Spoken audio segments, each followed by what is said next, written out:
పశ్చిమ బంగాల్ ఎన్నికల షెడ్యూల్ విడుదలైన వేళ అధికార తృణమూల్ కాంగ్రెస్ పార్టీ అభ్యర్థుల జాబితాను విడుదల చేసింది. కోల్కతాలో నిర్వహించిన మీడియా సమావేశంలో మాట్లాడిన బంగాల్ ముఖ్యమంత్రి టీఎంసీ అధినేత్రి మమతా బెనర్జీ రాష్ట్రంలోని మొత్తం 294 నియోజకవర్గాలకు గాను 291 నియోజకవర్గాల్లో పోటీ చేస్తామని ప్రకటించారు.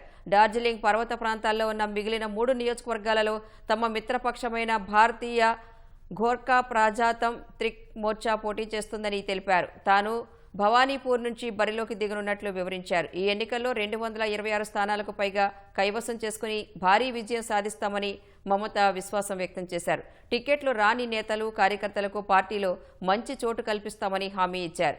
ఇక ఈ ఎన్నికల్లో బీజేపీ తమ స్థానాల సంఖ్య పడిపోవడాన్ని చూడనుందని జోస్యం చెప్పారు.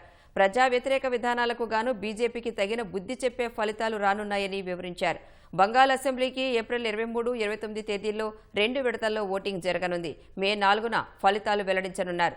వరుసగా 4వ సారి అధికారంలోకి రావాలని టీఎంసీ నిర్దేశించుకుంది.